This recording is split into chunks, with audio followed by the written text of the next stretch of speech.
thank you and a disclaimer. Funding for this program was provided through a grant from the Florida Humanities with funds from the National Endowment for the Humanities. Any views, findings, conclusions, or recommendations expressed in this program do not necessarily represent those of Florida Humanities or the National Endowment for the Humanities. So, why community journalism? We're going through rapid change. Social media and the wholesale investors, the Zuckermans and the Musks that own them, are the winners of a 2-decade-long war.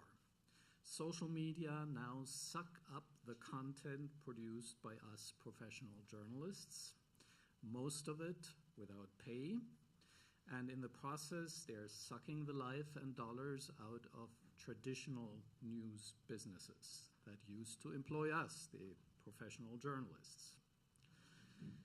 Local news outlets are shrinking. We have lost 1/3 of newspapers in the United States since 2005. We can count ourselves lucky here because we still have one daily newspaper in Sarasota, a really good daily newspaper in Sarasota. We have a daily newspaper in Bradenton. But their continued existence kind of masks the fact that they've been shrinking. Newsrooms have been shrinking drastically, and we've lost 2/3 of journalism jobs since 2005. There are lots of us who now work in marketing or in public relations, but no more journalism. And then there's community journalism. There's a whole new ecosystem that's populated by a wide variety of strange news animals. Some of them have been around for a while, such as NPR. Others appear, and some of them disappear very quickly, but many do have staying power. What I can say is this. This community news thing is here to stay.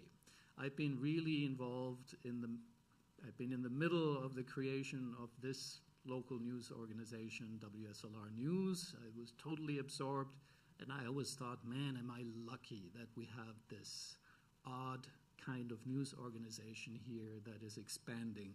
But then I went to a conference in Washington last year about nonprofit news, and what I realized is that this is a phenomenon.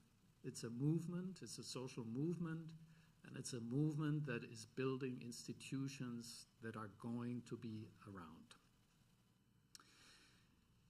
So we're at a point where community journalism has actually become a buzzword. Everybody claims to be a community journalist and to cover community news. It's a little bit like being middle class. In the United States, everyone claims to be middle class. So we have with us today 3 representatives of news organizations that are truly community news, that are practicing community journalism. And I'd love you to give them a hand, please.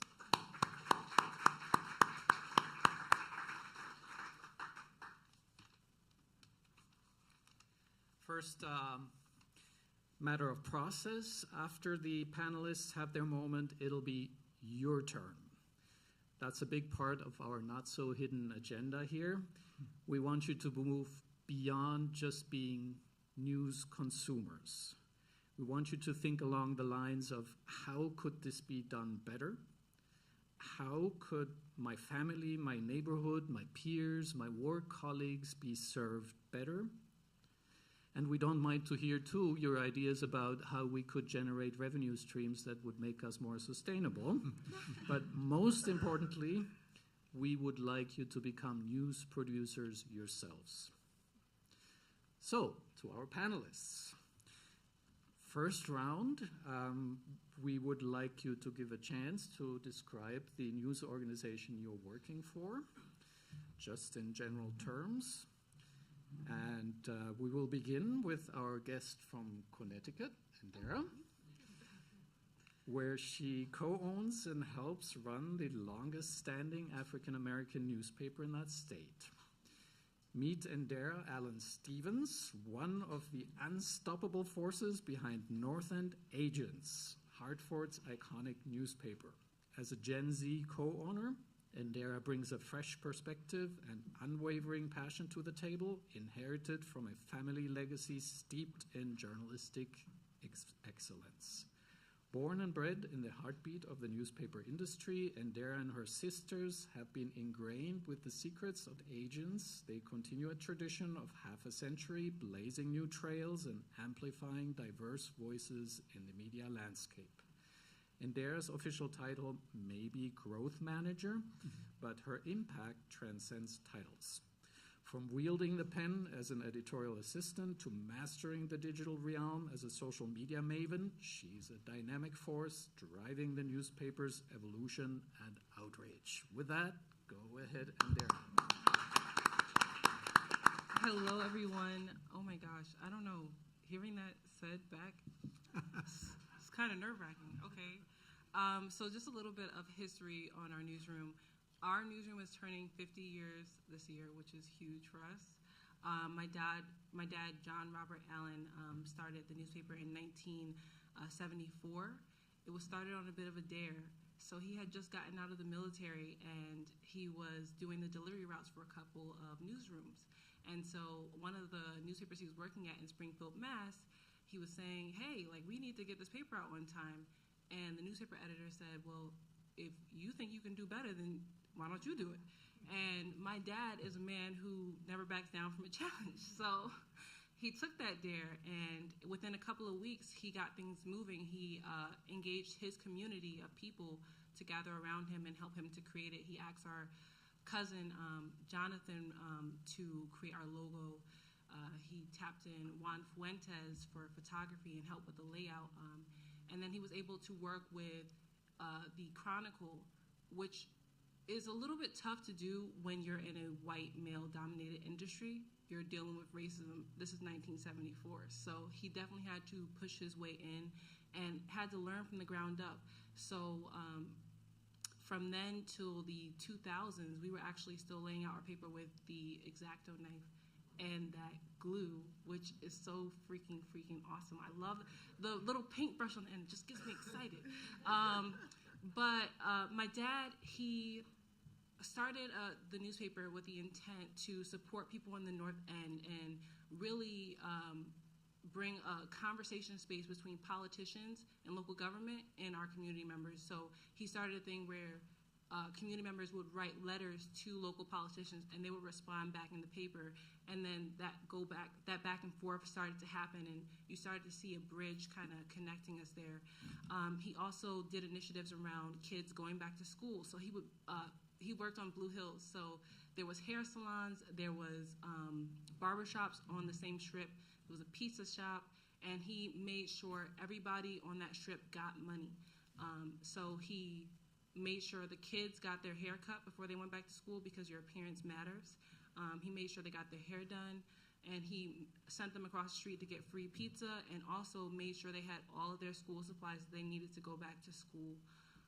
And then he met my mom, and my mom actually began working in the paper as well. She started off doing a graphic design, which I actually started off doing too.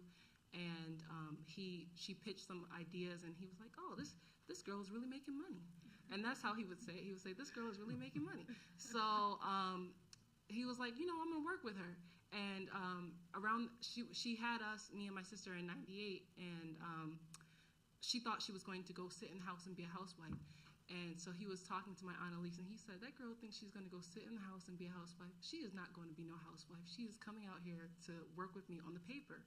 And that's what she did.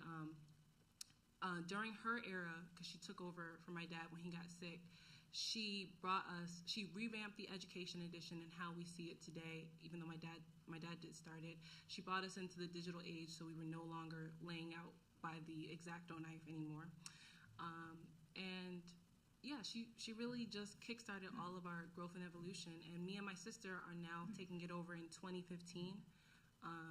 And yeah, we're really excited to be here and also to be tussling with this dragon of news in this day and age. So yeah, that's a little bit about us. And you're covering Hartford, Connecticut, the city, or do you go beyond? Yes. Okay. So we cover the greater Hartford area. So that's Hartford and its surrounding towns. We have a 40,000 print circulation in Connecticut, and then we also have our website and our newsletter, as well as social media as well.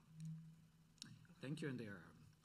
Next is the executive editor of one of those new kinds of animals in the news ecosystem, the Community News Collaborative right here in Sarasota. Eric Garwood has been a community journalist since the day in 1980. He walked into the Newport Richey office of the St. Petersburg Times. 5 months before he graduated from high school, he was seeking career advice. Eric has been a City Hall reporter, a sports writer, a copy editor and page designer, a supervising editor from one end of the newsroom to the other. He's covered local governments, space launches, a seaport, military matters, sailing, professional golf, and pretty much any other kind of news story that came along. He does not believe in the notion of a slow news day. Eric has been a part of 4 extras, the last in 2016, and has yelled, "Stop the presses," twice, and they did. Before coming to Sarasota in 2017 as managing editor of the Sarasota and Longboat Observers, he worked for 25 years in Melbourne for Florida Today. That's the Gannett Company newspaper next to the Kennedy Space Center. He's also worked in North Carolina and for a weekly newspaper on the East Coast of Florida. Eric is a 1984 graduate of the University of South Florida. Go ahead, Eric. Indira's, thank you. Indira's right. Hearing that said out loud is a little bit unnerving. It sounds like it was my obit or something like that. So Johannes is right. I'm working right now at the Community News Collaborative, and I don't know if much of y'all have heard of this. You've probably read our stuff in pretty much any piece of media that you've picked up around Sarasota and Bradenton. We were launched about a year ago. Our mission, we're grant funded, we're nonprofit, we operate under the auspices of WUSF, but we're independent in that regard. Our mission said, newsrooms ain't what they used to be. When I started, it wouldn't be unusual to have 100 reporters in a newsroom. Now, if you can find 20, you're lucky. Something had to give. And our mission is to essentially do those stories that nobody can do anymore. We've focused in our first year a lot on environment. I should say that the content that we produce, we give free of charge to, I think it's 12 different media outlets in Manatee County, Sarasota County, and DeSoto County. So we have done, like I said, a lot of environmental news. We have done a lot of community news that I think otherwise might not have gotten done. We pay particular eye on DeSoto County because that is what we in the business call a news desert. There is literally no media in that county at all. So whatever we do, we look at as something better, something that wouldn't have gotten done otherwise. We operate, I have an office on Lime Avenue. I've got 3 reporters who work for me. We do radio, we do print. We've appeared on ABC7 chatting with hosts about some of the stories that we've done. We do a little bit of everything. And like I said, we try to, we're not here to compete with everybody. Like I said, the last word in our title is collaborative, not competitive. We're not out trying to beat the Herald Tribune to a county commission story. We're trying to kind of look and see what they're doing and then run off and go in the opposite direction. It's incredibly exciting. It's incredibly fun and different and something that I've never been a part of. So I hope you're reading us, and I hope you're seeing what we can do. Thanks. We're one of the beneficiaries of your existence, and we appreciate it very much. This is the new approach to sharing, to collaborate. We are using the news they produce, the radio version of your news. So thank you for that introduction. Last but not least, Carrie Sheridan is a reporter for WUSF, the NPR member station covering Sarasota, St. Pete, and Tampa. And she's a local host of the afternoon news magazine, All Things Considered. Carrie covers health, education, and the environment. Sometimes her local stories are picked up by NPR and aired on the national broadcast, like a story she did earlier this month about a choir that pairs people with dementia with professional singers from Key Chorale right here in Sarasota. Prior to joining WUSF in 2019, she was a wire service reporter for 14 years for the French news agency Agence France Presse, AFP, working in the Middle East and in Washington.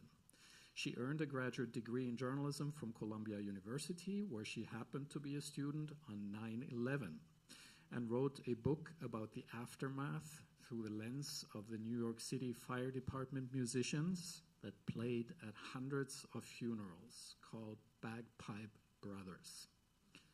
So with that, go ahead, Carrie. Thank you. It's just so wonderful to be here and be on this panel with you two, and the things that you've been talking about. We just feel like we're of the same cloth, I think, reporters. We sort of think a different way. We love different things. One of my first job in a newspaper was actually an Irish community newspaper in San Francisco that came out once a month, and we had 3 people on staff, and we used to paste it together, and I used to deliver the papers in the back of my 1987 BMW, which I bought secondhand from someone, up and down all these hills in San Francisco, and it was just, you just love it. I don't know, you just love it. You love meeting the people, you love talking to them, and I worked in international journalism for a while, 14 years, and I decided that I really wanted to come back into local journalism because it is so important. Sometimes reporters, they like to be heard, they like to be read by the widest audience possible, but the things that really matter are the things that are sometimes small or sometimes that happen in a community that affect people that nobody's talking about. And I really was excited to join WUSF for an opportunity to cover more of those kinds of local news, things that really affect people. So WUSF is the NPR station for this area.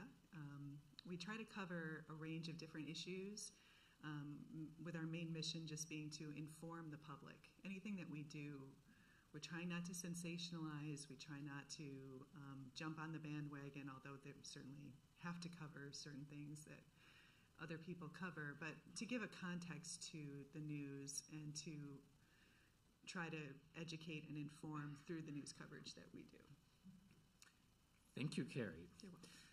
So the next question, and this is the reason we're here, community journalism. So how would you describe who you are working for, who you are producing news for, how you define community news, and who you talk about, who you cover? And Dara, you get the start. Yay, I get to go first again. Okay. Okay, so our newsroom, but also across the U.S., and during COVID, we actually had the opportunity to work with journalists outside of the country too, which was really cool because we were able to kind of track what the global Black and Brown experience was during COVID. It was, I think our readers needed to see that it wasn't just them having this one experience, and we got to broaden their view a little bit of what other people were experiencing outside of the U.S., which was very cool. What else was that? What are you covering? How do you define community news? Okay. So we like to cover lifestyle, politics. We are doing climate justice, agriculture news, because farming is the thing now. And we just cover what's happening in our community, how our people feel, and just giving them a space to really represent their voice, because it's completely unfiltered when it comes into Northern Agents. So yeah. One of the things that really caught my attention is you leave the police beat to the Hartford Courant. Why is that? So we started off as a weekly publication, but we shifted to a bi-monthly publication. And so by the time you get our newspaper, you probably already know all of the daily things that are happening. So when you come to us, you kind of want something to savor on a little bit longer, something that kind of makes you think. And so we're not going to give you the regular daily news. We're going to give you something deeper. And we say for our newsroom that we don't print negative news. And for us, that means that we do print what's happening in the world, but we are not leaving our readers trapped and stranded in a state of fear, because that's what often happens in communities of color. And we are not interested in fear mongering. So, right, sorry, saw somebody new. Okay, so we challenge all of our journalists to give us a call to action, a change in perspective, or hey, look over here, there's more resources and information that you can look at. So yeah. Thank you. Eric, how would you define community journalism, and how do you cover it? I think it's like one of those things where you, as far as I'm concerned, we could easily say that we could stand on the county line and turn our backs on everything else. We're in business. Our job is to report on things that are going on locally. I think a good way to talk about it is from an editor's perspective, and wonder, sometimes the cynic in the business would look at a story and say, nah, that's not anything we'd want to do. I think the right way to do it is to turn it around and say, how can we do a story on something and not repeat ourselves, not repeat what everybody else has done, yet bring a fresh perspective to something that may have already been written about dozens and dozens of times. I'll use an example of a story that we recently published on traffic roundabouts. And yeah. The most controversial issue in Sarasota. Exactly. It's almost a guaranteed winner, except that everybody has done a million. So we kicked it around in the office one day, and I came up with the idea, why don't we go talk to a bunch of driving instructors and ask them, what are they teaching their students who probably have never dealt with these things before? And we learned a couple things. A, young people get scared of them, even though they've never driven a car, because their parents are scared of them.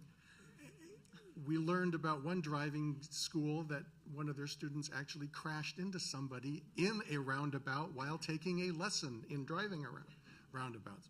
So a lot of times it's a matter of there's a big story, there's a big topic, there's a big issue beyond your borders. Not my problem. My problem is to figure out a way that I can get that issue front and center to local people with a local perspective, to make it make sense and make it relevant to them. Everyone can read whatever they want, wherever they want on the internet in terms of broad national or international coverage. You can only do the local thing locally, and to me, that's what our job is. Thank you, Eric. So what about WUSF? You guys are covering a pretty wide region, so how can you stay local? What is your focus? It's a huge challenge, I think, because the area is so big, and I think in Sarasota we can feel like Tampa is just very far away. And sometimes I hear things on the radio and I'm like, it doesn't feel like it's my story because it's in Tampa. It doesn't necessarily resonate. So it's really interesting. You're how actually small. based here? I'm based in Sarasota. Yeah, we actually have 2 reporters in Sarasota because we wanted to broaden out, having reporters live in the community is just so helpful to covering it, obviously. You can't cover Sarasota from Tampa. And I can't cover Tampa from here. So it's just so interesting to listen to you two with your perspectives, because I worked in such a hard-nosed newsroom for so many years where anything that we covered had to be international, it had to be brand new, it had to be groundbreaking. So many things are dismissed, like, already heard it, already published that study, we already know about this. That local journalism is so fun because there are all these really interesting things that happen that now I get a chance to talk about them and write about them. But the narrowing it down and kind of refining how you're going to do it, that's a big challenge. One thing that we do is we kind of divide it into categories. So we have transportation, and our reporters get together with editors and just kind of brainstorm things, ideas that we're hearing from the community or things that we are seeing as a trend. Sometimes NPR has regular calls from the mothership with like local reporters on a certain beat. So I'm on the education team. So once a week I'm on a call with a few NPR editors and reporters and NPR education reporters from member stations all across the country. And that's really a really invaluable resource because we can all talk about trends that we're seeing, or, I was listening to a school board workshop not too long ago where they were talking about coming up with a new way to do threat assessments for children who might be problems in school, and how could we address that from a perspective of intervening before the problem really becomes a problem. And I said, guys, they're talking about this in a school board workshop, and they say it's the first time, Florida's the first place that's ever enacted this kind of program. And they're all like, yeah, right, and then a couple of reporters talked about how their states have already done this, and they told me what they've learned. And it's just such a great education, to cover education in that way. And NPR does that with the climate desk and the health desk as well. So we have regular kind of check-ins about that. Thank you. So before going to you guys, one more question, and that is, let's try to work a little bit on the tensions that you're working under. Can you give us examples of issues you think community journalism should be covering, but you cannot because of constraints, or an example of your listeners or readers telling you, we would like you to cover this, but you cannot for one reason or another. So I don't know who would like to go first about these kinds of tensions. One thing that I've always been a big news fan of, and I've tried to sort of spread that to the reporters who I work with, is all the president's men coined the phrase "follow the money," and it meant something very specific. I don't necessarily mean that that's always the case, but wherever there's money involved, there is a community or a local news story to be had. I think everybody in this room pays taxes. Everybody in this room would love to know how those taxes are being spent.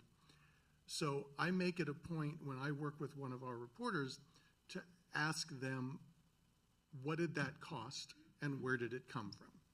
And very often that ends up being a sentence or two. It's not the whole story. It's not, sometimes maybe I guess it could be, but generally speaking, it's just a couple of sentences somewhere in the middle of the story that kind of points to me and says, see, we're listening to you.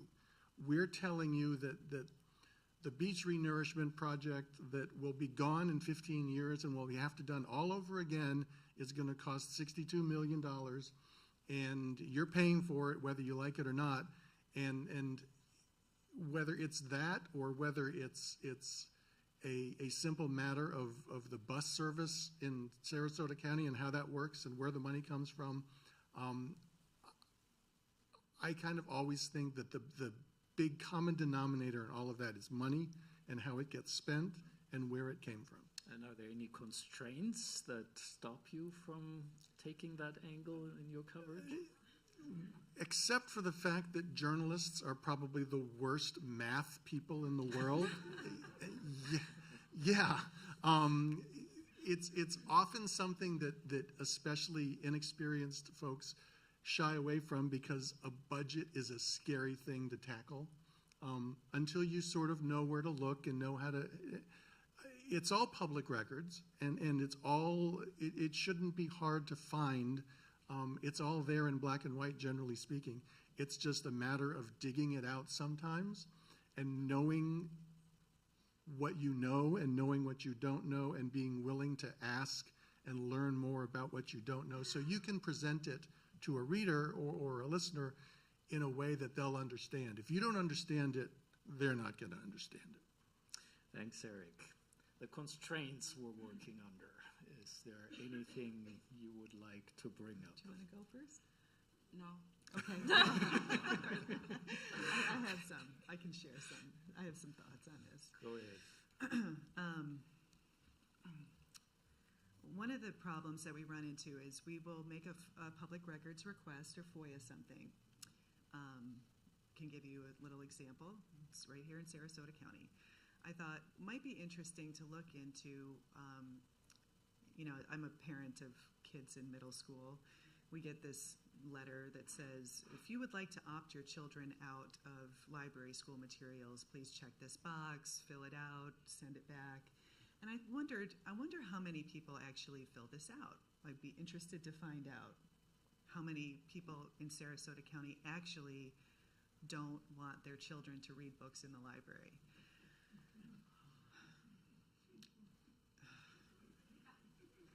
Sorry, I just need a moment. Okay. So then I was told I had to put in a FOIA for it, so I did, and then FOIA came back, we are not tracking that information. So I went back to the PIO and I said, what do you mean? They tell me they're not tracking it at the school board level. How would you suggest I find this out? And she was like, well, I don't know. I mean, if they're not tracking it, then we don't have a record of it. And I mean, you could call every high school or middle school principal and see if they want to answer because the sheets probably go right directly to the schools. So is that something that I have the time or resources to do at that point? That's sort of like I don't know if I can do that story then. You're by yourself. You don't have that would take a long time to do it that way. And in a way, I kind of don't believe it. You think it's going to come back with this like jackpot of a story, and it's like not what you wanted, or it's very heavily redacted, right? We had that experience recently in Sarasota with the police report that was just completely blacked out except for a few words, So on occasion, I've called an NPR investigative reporter and said, I've got this situation. What do you think I should do? And they'll try to help, but it can be very daunting to cover these things when we don't have an investigative team. And my editor would like for me to do a story once in a while, so I can't really just dive completely into one rabbit hole after another. Thank you, Carrie. And Dara, the constraints. Yeah, I get to go last. Okay, so in my career, I haven't really been met with a lot of constraints. If there's an area that I want to cover around journalism, my older sister, Sasha, she's usually pretty open to it. We'll sit down, we'll discuss it, and decide what angle we want to go from, and then we'll start finding the proper writer to kind of roll that idea out. So honestly, everything we kind of want to touch and really want to touch right now, we can. Of course, politics is always a touchy subject, but yeah. Wow. Can I work for you guys? All right, so now we are accepting writers, just so you know. I have another one, though, that I think you're probably going to get to next, though, but that is also sources. We need people to talk to us. Sometimes people won't talk. And I know people have things to say, but they're afraid to talk. They don't want to go on the record, but you can always go on background. If you know something that you think we should know about, you can call up a reporter and say, I know about something that you should know about, and I may have documents or I may have firsthand knowledge. And if you're talking to a reputable news organization, we go to jail to cover our sources. We don't reveal our sources, So if you had something that you wanted to be covered, you should call up a reporter and talk about it. One other last thing that I've noticed in this job is sometimes, though, people want us to solve their problems for them. Like maybe it's an employment situation, they were fired perhaps wrongly. Heard that a few times. It's always compelling for us to investigate things like that. Or sometimes things that really need an investigation, we need a good source on the record. And if people call and say that there's children being abused at this school, but I can't go on the record, well, we can't do anything about it. So think about that as members of the community, that if you can encourage people to trust in the media, and share what they know, you can remain anonymous to a degree. I don't mean to be confusing about it, but it definitely does help if you can go on the record as well, because then we don't have to jump through so many hoops.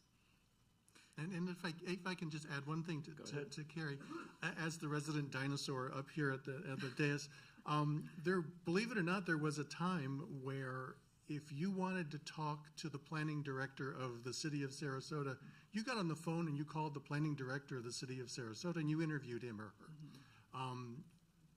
That doesn't happen anymore anywhere. There are often 2 or 3 layers of comms department people who you have to almost justify and sing for your supper to the point that now maybe we'll grant you an interview with and I use the planning director as an example. I feel that people are far less apt to talk to you than they were even 15 or 20 years ago. It's just a much different landscape. That's right. So, now it's your turn.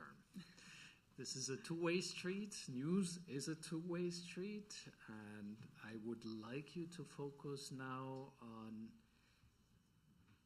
the question on what you think communities news journalists could be doing, should be doing. What do we cover? What do we not cover? What do we cover well? What do we not cover well? We want you to think along the lines of how could this be done better? How could the interests of my family, my neighborhood, my work colleagues be served better? So go ahead. There is a microphone that is wandering, and ask your questions, make your comments, make suggestions.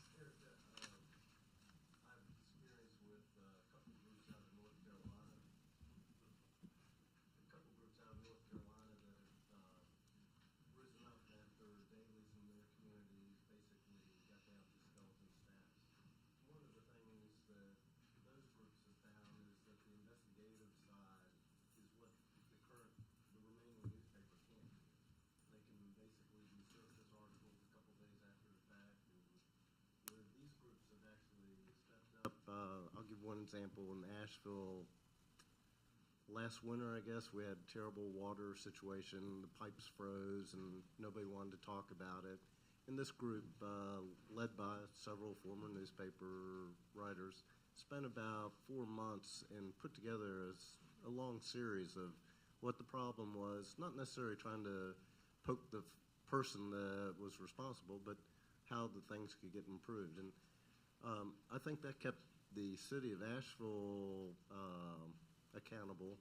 It certainly helped the people in the community. And I don't know if you see a role for your group as you grow in the next couple of years to do some of that work. Question back, do you know how this group came about, how this investigation came about, and the group follow-up question? The group was created by a bunch of retired newspaper personnel. They raised some funds. They do a newsletter, and they've got a website, so you pay $100 a year to have access to it. But they're very similar, and they share their information. Coincidentally, the Asheville paper won't take their work, but everybody else in the community does take their work. So That's one example. Wilmington is another place I was at that has unfortunately had to go this route for it. So they have some revenue. They don't have some of the foundation support that is available here locally, which is terrific. But by making people pay a little bit, it puts a little skin in their game as well, that they care about this organization making it. I think it's the Asheville Watchdog is their name. Okay. And I don't want to put you on the spot, but we don't have frozen water pipes here. Can you think of any issue that we have not covered here that you're really curious about? Give me a second. You can talk later. That's fine. Well, I will say, one of my careers was in newspaper. Another career, I was a mayor and city council member. We were kept in check by having a good local weekly newspaper reporter at all our meetings. You knew somebody was going to check the finances, and I feel like that's gotten lost to a certain extent. We've gotten into personalities and such, and not so much all the boring agenda items that are the real important stuff. So I do wonder how much goes on at a city council level or a Sarasota County level that we would care about that, frankly, we just don't have people at the meeting to cover it. Just a reporter to be there to look at the finances, essentially. Okay, great. Any other comments, suggestions, questions to the panelists?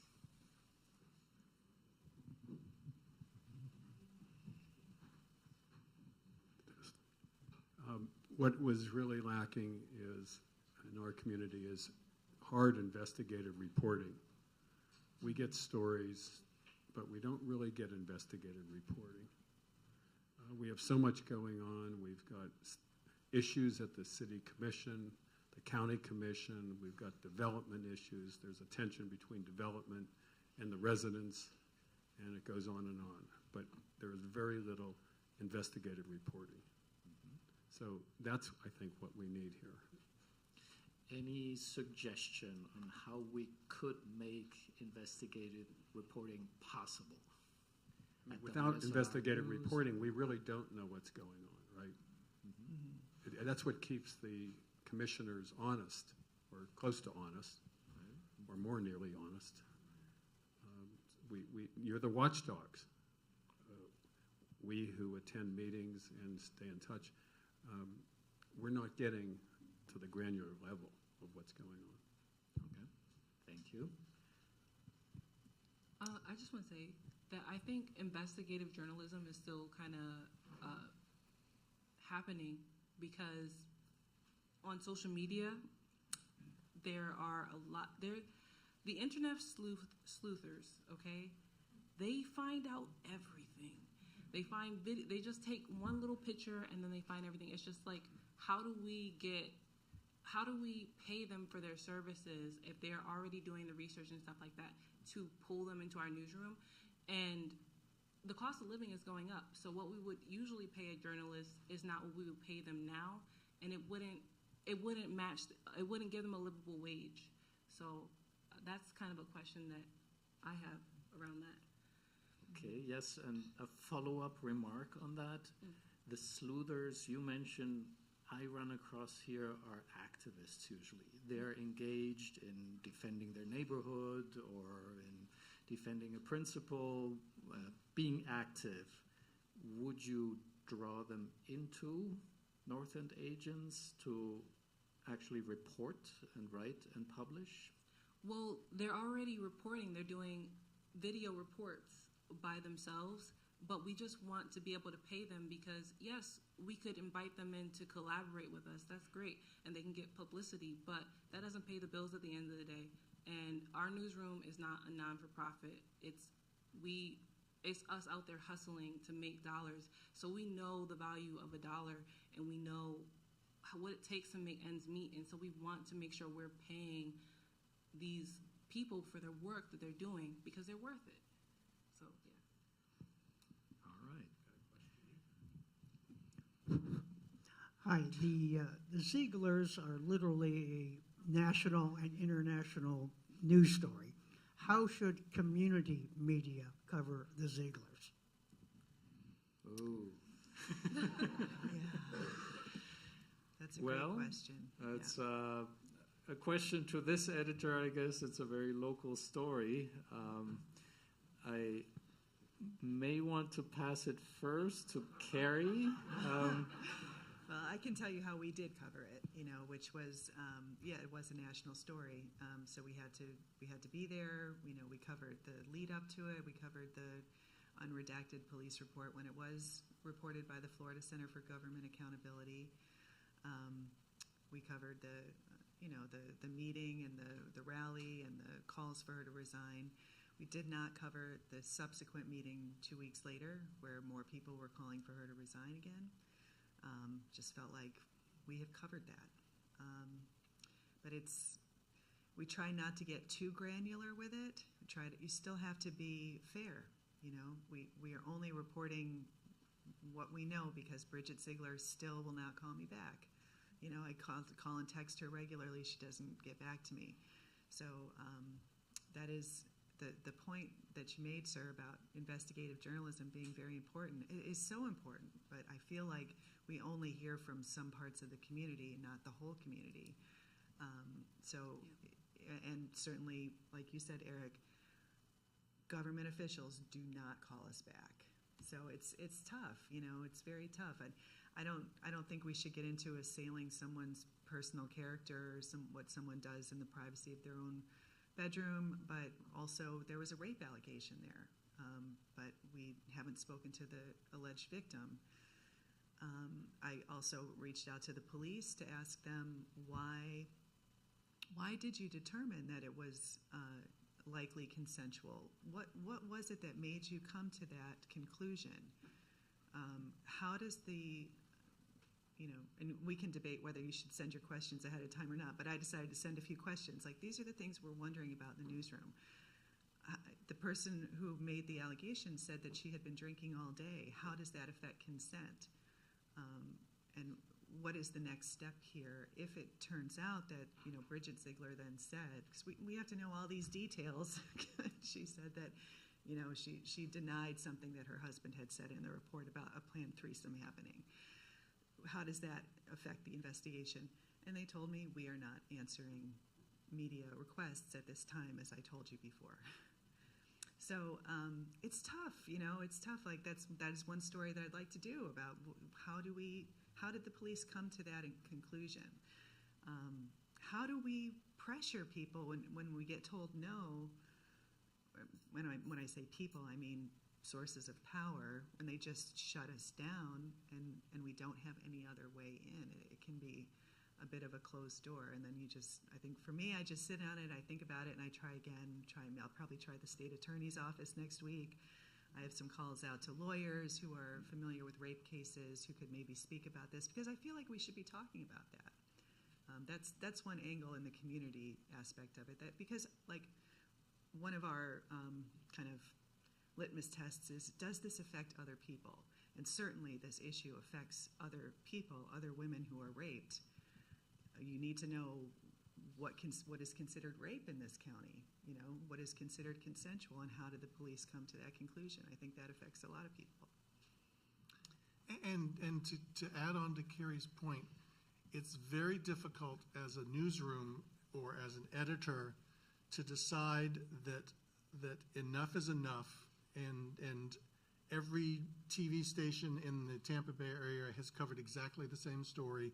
Every newspaper has covered the exact same story. It takes a lot of bravery for an editor to stop and say, you know what? We're not going to be the 13th version of that same story out there. We're going to turn our back, and we're going to run off in a different direction and try to do an entirely different version of that. And you risk the audience uprising and saying that you're covering up and you're not publishing these stories. It becomes very easy just to say, okay, all right, we'll do that too, just to have the same story that everybody else does.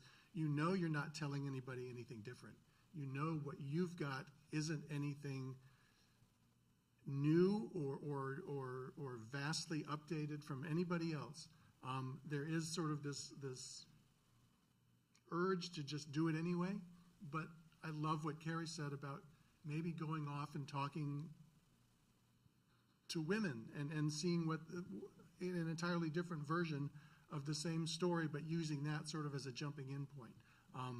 Those are the kinds of decisions that get made in newsrooms every single day, whether it's taking a local story that has been done and done and done and deciding that there's a different way to do it, or taking a world story and figuring out a way that you can do it yourself, that again isn't the same thing that everybody else has been doing. Frankly, I've been working against what I'm hearing from the people around me in covering the Zieglers. And that's, a lot of people were just thoroughly entertained, and they wanted to hear every detail about it. I thought there were two angles to it that made sense, and this is how we started covering the story, and that is the news was broken by one of those new news animals. The Florida Center for Government Accountability is a fairly well-funded nonprofit, and they're doing amazing work. I mean, if you look at the impact this story has had, it's absolutely amazing. Mm-hmm. Then there's the stuff we have to cover because it has an effect on institutions. One is the Republican Party of Florida, which duly booted its chair, and the other one is the school board of Sarasota County, and that's where we took an angle of this is a distraction. There's a lot of noise, and the school board is not talking about the important things that are happening, such as shrinking student numbers in public schools because of private school vouchers. Mm-hmm. So we kind of took an angle of what's not happening and what's not being said on that story. All right, enough about the Zieglers. Any other questions, comments about how we cover things, how we should cover things, how we could cover things? I'm curious from each of the panelists, when you're working on a story, especially an investigative story, but really any story, I guess, too, what percentage of your time and effort do you think you devote to social media versus traditional methods of gathering the news and learning information? Sorry, can you say that again?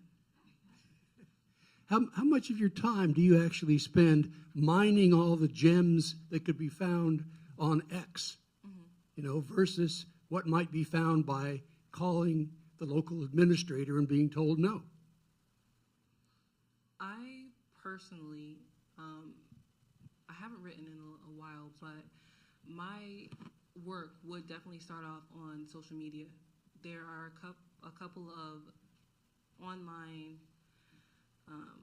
investigative, I call them investigative journalists because they're still doing the work and they are getting behind the scenes. They're checking out the pictures, they're doing the research behind the scenes.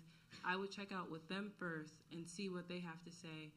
And then I would start doing research on my end. I would say I would probably spend about a good day seeing what they had to say about different things before I really started to put pen to paper and rolling stuff out while also doing my research on my end. And I also have the ability and the privilege to be able to speak with different people in power because I do have a press badge too. So I'm also able to ask questions that other people would not be able to ask. So, yeah. The role of social media in your investigations.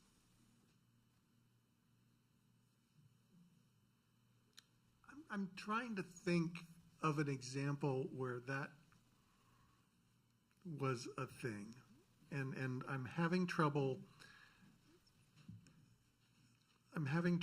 thinking of a good example where there was material that was of great value that was found nowhere else but on social media. The trick about social media is that it's kind of like, we'll probably maybe talk about this a little bit later on, but there's the gold standard in journalism is literally talking to people either face-to-face or on the telephone. You know who you're talking to. You can gauge their reaction. You can do a million things talking to somebody face-to-face or talking on the phone that you simply can't do in sort of the disembodied voice of social media or email or anything like that. I think one of the biggest dangers in social media is that you don't know that's actually the person who controls that account doing the words. It may be their account and it may be verified, and it could easily be a communications person writing for their boss. So it's a little dangerous to start quoting social media as if you know exactly that's the person. As a reporter and as an editor, I honestly can't give you an example of a time where there was valuable material that was available through social media that was the only place we could find it. I wonder if that was the case, what we would do. I mean, sometimes there are tweets and things that are useful in the furtherance of the reporting, but using it as sort of the primary source of reporting when you don't know a whole lot else, that makes me very nervous. I'm sorry. I just want to say one little thing. Okay. I respect your views. So on Instagram, there's a gentleman. His name is That Guy Danish, and he is amazing. I love that guy so much. He specifically focuses on Black people who are being mistreated and racially profiled in different experiences, and he gets all the video content from those people. Then he finds other examples of how they have been racial profiling in other instances, and he will give you a full comprehensive layout of the person and why they have actually what kind of will be their motive behind it. And during COVID, he was bringing a bit of justice to people, and social media justice is different because it's instantaneous. You can't escape it. And he will source back to the person's personal page, and then that person would feel the wrath of, a lot of people. But at the same time, they are getting their comeuppance at this, just right there.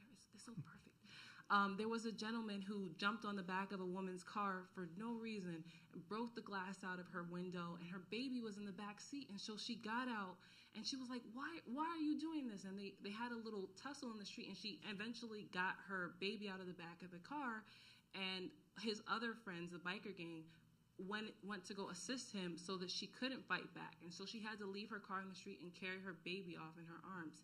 And that guy, Danish, actually did the work with his online community to find who this gentleman was who did this, find out anything that he might have done related to this in the past, searched his police records or anything like that, pull them up so that you could see the police records yourself too, so you know that this was a reputable source.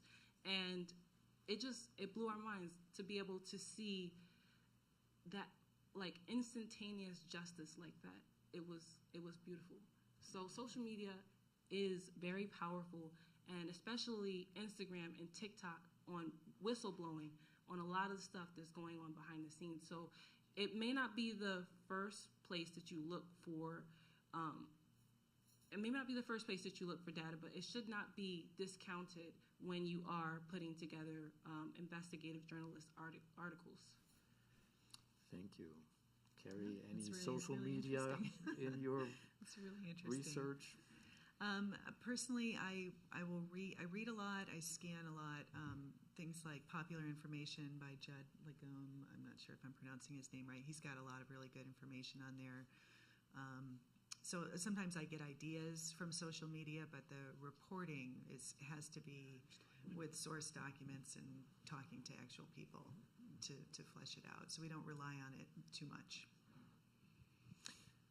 Yeah, we're just barely beginning to get into investigative reporting. We're struggling just to catch up with the day-to-day county, city, commission, school board meetings.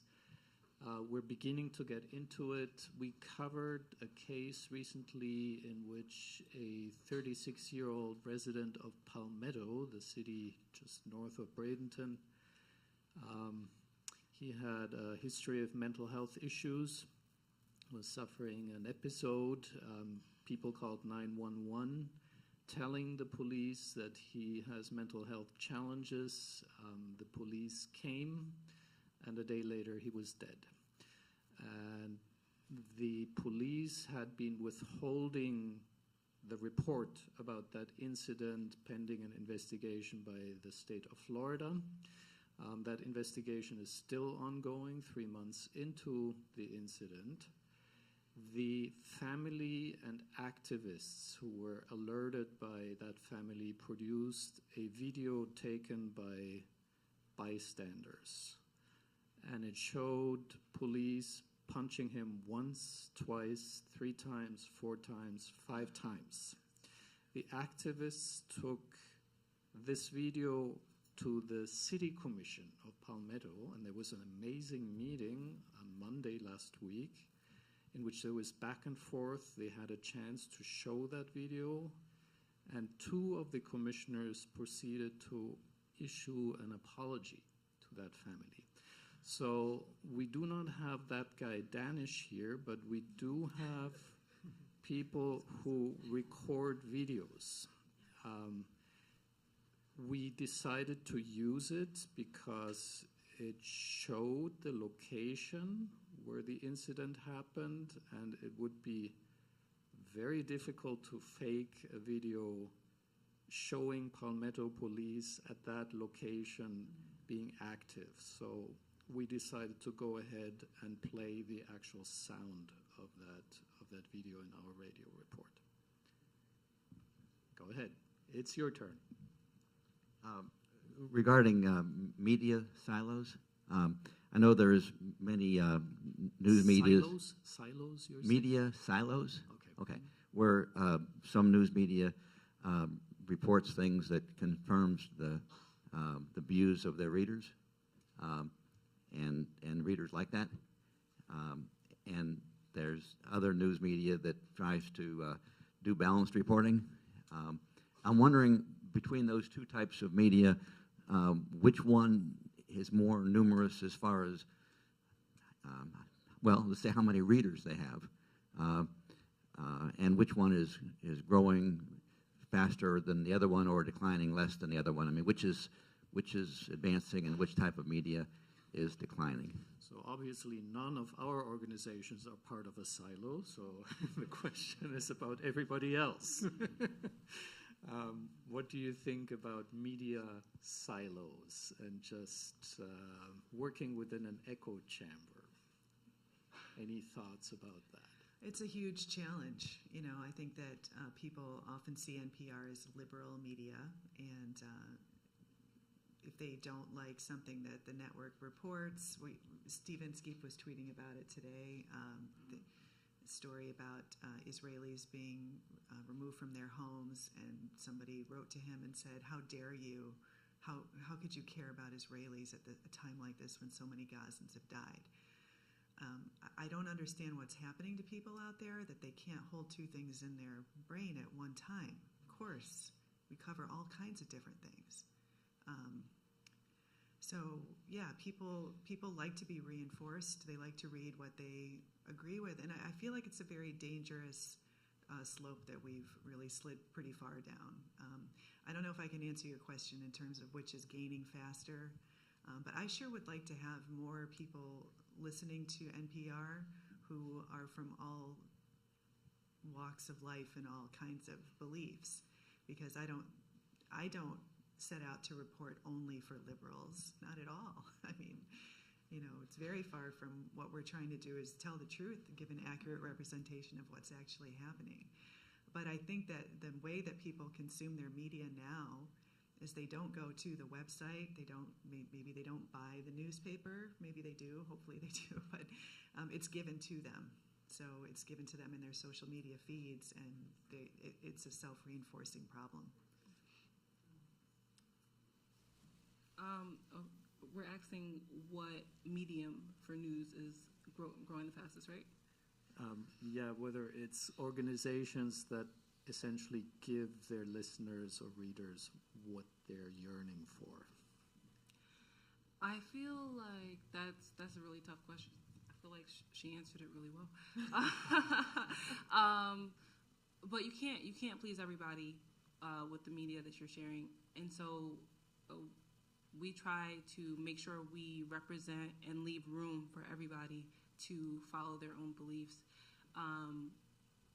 In spirituality, talking about spirituality, that's one example we can talk about, is the Black community is very spiritual.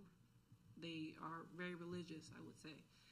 But when you're bringing in new generations who are trying to explore new things like spirituality, the woo-woo stuff, maybe they want to do sound bowls and Reiki and stuff like that and get into healing.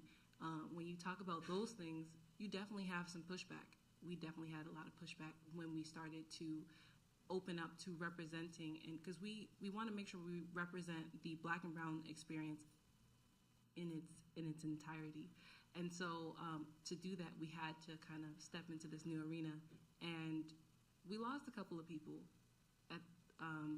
which was tough, but we knew that what we were doing was right because people could see themselves in our paper, and the younger generation could see themselves in our paper, and also people who are deciding to explore and try new things can see themselves in our paper. So we still, it's a panhandle balance. We still do some of this and we still do some of that. So just balancing things out. Eric, the Community News Collaborative is doing the exact opposite. You're looking for the stories that no one else really yearns for. So any comment about... And not only that, but then we don't really have any... Once we've produced it, once we've made it available to our partners, we don't have any control over where it goes and how it's presented. We deliver completed packages of stories and photos or audio or what have you. We're often surprised at the presentation in print or online. Not bad. I'm just saying that sometimes we are like, wow, that story got a lot bigger play than I would have expected it to. I don't have an answer to Your roundabouts made it to the front page of the Herald Tribune. Nothing pleases me more than a good roundabout story, quite frankly. I could do roundabout stories from now until the end of time. But I don't have an answer to the question of whether the media is what we would probably up here consider the traditional media of, like Indira said, to see yourself in the media from time to time, I think is a very good goal. I think it often takes a little bit of looking around and realizing that, oops, we're looking a little bit one way or the other from time to time and making sure that doesn't happen. One little old newspaper story that I must tell you, my early days in the big company Gannett,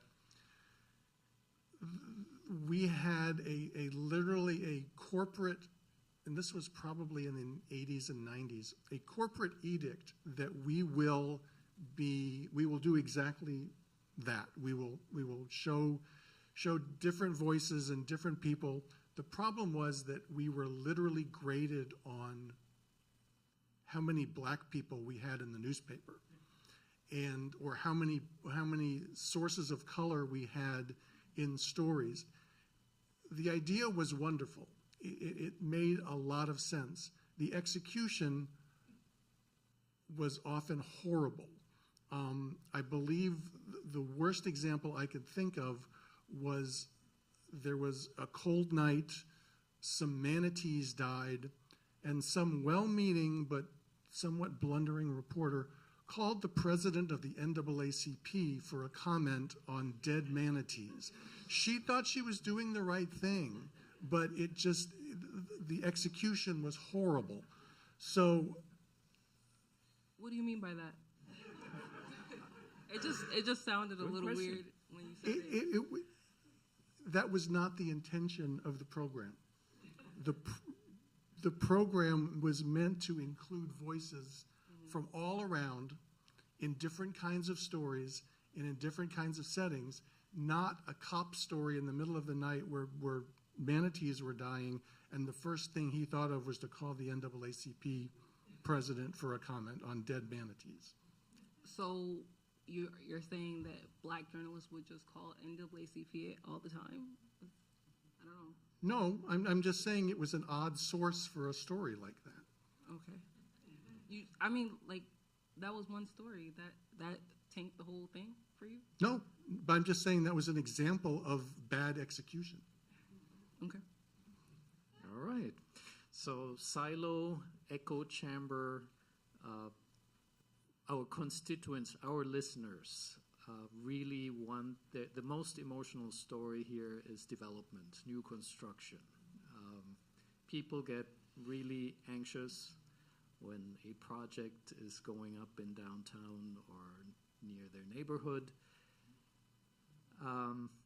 It's very tempting to just follow that anxiety and cover the angle of terrible plan, bad idea. But I'll give you an example of when we get the other side of the story. Sarasota Housing Authority is getting ready to build hundreds of public housing units in this area. The first reaction that came to us was they're cutting down more than 100 trees for one particular project. There was no other reaction by our usual constituents, but in Newtown, when we go there, where the public housing project is going up, there is general support, even excitement about that. So we have to cover every angle of this, and we're trying not to fall into the echo chamber. All right, it's another 15 minutes. I would love you to focus on the possibility of you all actually being reporters, being journalists. If you were a journalist, if you were a reporter, what would you like to do and how would you do it? And how could we help you do it? It's quite a challenge. Hi. My comment actually may be related to what you just said, but I wanted to go back to something that Carrie talked about in her example with sort of finding out this information about how many parents have asked, not to have their kids read in the library and so forth. I would love to read a story about how difficult that information is to get, because I think the perception is that, there's FOIA or, there's sunshine laws or there's, all of this information is obtainable, but really how it's slow-rolled or how it's obfuscated or how it's redacted, right? Mm-hmm. And then sort of talking about or probing a little bit or getting people to think about, whose interest does that serve? Right? Mm-hmm. Kind of like what Eric was saying about follow the money, right? To whose benefit is that working? Mm-hmm. Certainly not yours trying to find that information out, and certainly not me as a citizen or, a parent in the school district. Mm-hmm. So without sort of having, a lesson in research, right? That's not what I'm sort of saying. I'm just like, the story is like, why is this information so hard to get? And here's the example of the roadblocks that you sort of would encounter as sort of a general idea. And I think that could probably apply to other stories or other areas as well. Mm-hmm. I know that when I sort of look at the city council meetings or school board meetings, you know, I think they make them as boring as possible on purpose. Yeah.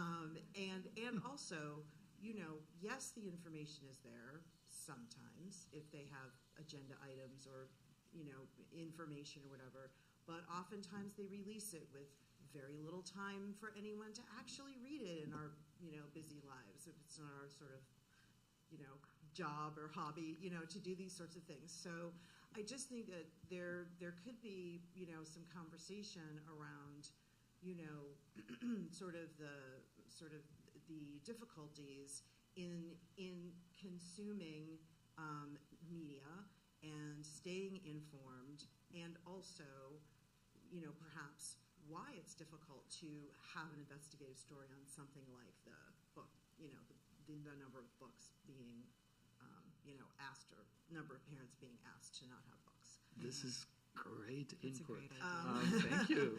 And the second thing, just as a follow-up on that, it strikes me that like some energetic students would be great interns to call all the middle schools in Florida. I mean, you know, We have them. I mean, and I understand, I get it. Like, there's funding. You know, I understand all that. You know, But and- you could do it. and- It's but- possible. Absolutely. Right, yeah, Or yeah. alternately, you know, could someone, you know, citizen journalists, you know, say, you know, hey, I need someone to, you know, take an hour this week and call as many middle schools as you can and let me know what you find out, or, you know, something like that. So, Yeah. thank you. Great. Yeah, Thank you. Okay. that's great. So, two angles here. There- Angle number one, the story behind the story that didn't happen and why. And the other one is, would you mobilize community to cover a story? Something you said reminded me of something. Just the other day, I was reading on the New College newspaper's website. There was a fascinating story of I think it was maybe the editor of the New College paper, had been trying to get an interview with the president. Was it a reporter? Okay. Was trying to get an interview with the president of the college. And oh, you're scheduled at 5 o'clock tomorrow afternoon. Oh, you get there and it's canceled. And evidently it had happened a couple of times. And finally this reporter wrote the most fascinating sort of blow by blow, this meeting was canceled, this appointment was set, but then nobody showed up. She ran into the president in line at lunch, and he was wonderful and gracious and asked her about her classes and so forth. And then she called the office back. Oh, nope, he's not available. And then he was speaking to one of the local TV channels during a period of time where he was supposed to be speaking to her. It was kind of like a Seinfeld episode. It was a story about nothing, but it was fascinating that the lengths and breadths that the college was going to avoid sitting the president down with this one report. And that was what the story was about. So it doesn't always have to be some sort of high-minded piece of journalism. This was just essentially a date planner with verbs that went from here to there to there to there, kind of like a family circus cartoon, that you really got the sense that this guy doesn't want to talk to her at all. All right, shout out to the catalyst here. Maria. And there, I'm sure you have lots to say about mobilizing community to cover stories. Yes. So Northern Asians actually pulls in our community to do stories for us often because we want to make sure we're covering the Black and Brown experience broadly. So we usually ask people to come in and write about an experience that they're more informed about. And the goal is we tell them to write about something that they're passionate about, that they're enthusiastic about, because when you're passionate and you're enthusiastic about it, you're going to want to stay with it, and that means that when the editing process comes, you're not going to die on me. So that ends up working out really well, and yeah, I think that's how a lot of our community journalism works out. Yeah. Right. We Carrie. do that sometimes. We'll have a call out where we ask people to weigh in on a certain issue. So last year when Florida banned the AP African American Studies course, we put out a call for people just to say, we said, on the air, Florida has just banned an AP African American Studies course. It's Black History Month. We want to know what Black history means to you. Have you had an experience that was formed by a moment in Black history? Are you a teacher, educator, a member of the community who'd like to weigh in? And we had this really great series of like 12 people of all different colors talking about all kinds of different things. It was like the most interesting story path because it was nothing that I would have found on my own. It was just asking people. And then we put together like an audio postcard of them talking in their own words about what they wanted to talk about. And I would love to do more of that. Yeah, I listened to your news this morning. There was a call for people who have been outbid by investment funds in the purchase of a home. Yep. That's a really interesting example of mobilizing feedback. Mm-hmm. All right, we've got 2 or 3 minutes left. In other words, one more question, and we'll call it a day. This is not a question, just a comment, real quick, on what Eric was saying about the Catalyst story, which was written by a thesis student named Chloe Rusick. And that went on for 2 months of her every day going there or calling or texting or whatever it was. And the importance of that story, which did get a lot of reaction, was that it was emblematic of what we experience every day, of the without ever having to say, make a generalization about the administration and their communications department, which has shut down any kind of communication with our reporters. And, I've been the sponsor of that paper for 29 years. And what's happened since January 2026 is unprecedented. But we really couldn't get at it in the way that would grab people until Chloe brought it to that personal experience, which does represent what all of our reporters have been facing. And I think what got me, it was so even-handed and so calm, and Sergeant Joe Friday, just the facts, ma'am, that's what, if it had been shrill it would have lost its impact, but it was just so matter-of-fact that it was, y'all should read it. It's a wonderful piece. All right, 3 more household items. One is I'd like to make you aware of an event coming up right here on Thursday, February 8th. That's a town hall with County Commissioner Mark Smith. And he will be accompanied on this stage by our own Kathy Antunes, the hard-hitting but kind host of The Detail on WSLR 96.5 FM. So February 8th, Town Hall with County Commissioner Mark Smith. Before you leave, I would love you to fill out the Florida Humanities Questionnaire. Is that on your tables, or do we have it at the exit? There should be all over the tables. Everyone has All right, so it's on your tables. It not only helps the Florida Humanities, it helps us understand how you experience this event. So the more we know, the better. And finally, we hope to see you again for the 3rd of our public newsroom series on Tuesday, February 13th. It's right here. And the topic is thinking like a journalist. You see the pattern. We're dragging you into this increasingly. There's a really great panel, including Juan Pablo Salas, Renee James Gilmore, and the venerable Carrie Seidman, who has a second appearance on this panel here. So, and she's right here. Thank you, thank you, thank you. And I hope we'll see you again. Please listen to WSLR News, and all these other great news organizations are at your service. See you soon.